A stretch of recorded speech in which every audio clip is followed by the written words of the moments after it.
5 ವರ್ಷಕ್ಕೊಮ್ಮೆ ಲೋಕಸಭೆನೂ ಬರುತ್ತೆ, ವಿಧಾನಸೌಧ ಬರ್ತದೆ, ಬೇರೆ ಬೇರೆ ಚುನಾವಣೆಗಳು ಕೂಡ ಬರ್ತಾಯಿದೆ.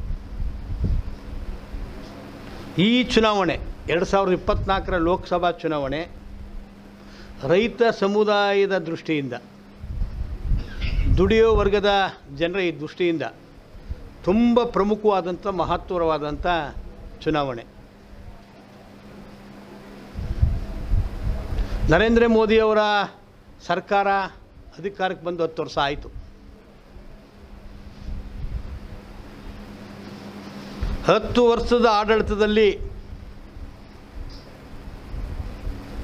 ನೂರಾರು ಕಾರ್ಯಕ್ರಮಗಳು, ಯೋಜನೆಗಳು ರೂಪುಗೊಂಡಿದ್ದಾವೆ. ದುಡಿಯೋ ವರ್ಗ ರೈತರಿಗೆ ರೈತರು 60% ರೈತರಿದ್ದೀವಿ ಇಂಡಿಯಾದಲ್ಲಿ. ದೇಶದ ರೈತನ ಉಳಿಸೋಕ್ಕೆ ಯಾವುದೇ ಒಂದು ಕಾರ್ಯಕ್ರಮ ಅವರಿಂದ ಬಂದಿಲ್ಲ. ಸಂಪೂರ್ಣ ಅಧಿಕಾರದ ಕೊನೆಯವರೆಗೂ ಕೂಡ ರೈತ ಸಮುದಾಯವನ್ನು ನಿರ್ಲಕ್ಷ್ಯ ಮಾಡಿ ಆಡಳಿತ ನಡೆಸಿದ್ದಾರೆ.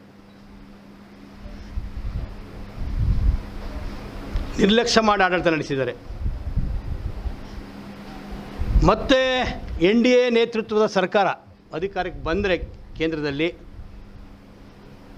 ರೈತರ ವಂಶ ನಿರ್ವಂಶ ಆಗುತ್ತೆ.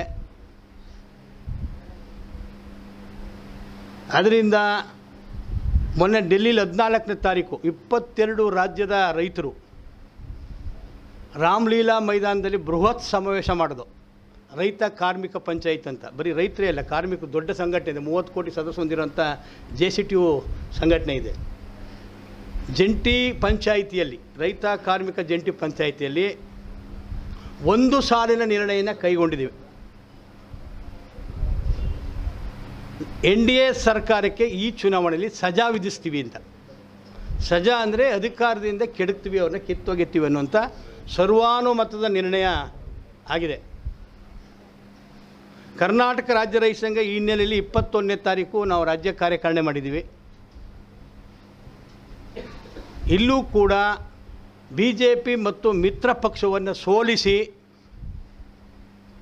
ರೈತ ಸಮುದಾಯವನ್ನು ಉಳಿಸಿ, BJP ಮತ್ತು ಮಿತ್ರ ಪಕ್ಷಗಳನ್ನು ಸೋಲಿಸಿ ಈ ಚುನಾವಣೆಯಲ್ಲಿ ರೈತ ಸಮುದಾಯವನ್ನು ಉಳಿಸಿ ಅಂತ ಘೋಷವಾಕ್ಯದ ನಡುವೆ ಈ ಸಾರಿ ಚುನಾವಣೆಯನ್ನು ನಾವು ಒಂದು ಚಳುವಳಿಯಾಗಿ, ಸಿವಿಲ್ ಸೊಸೈಟಿಯ ಭಾಗವಾಗಿ ಕ್ಯಾಂಪೈನ್ ಮಾಡ್ತೀವಿ.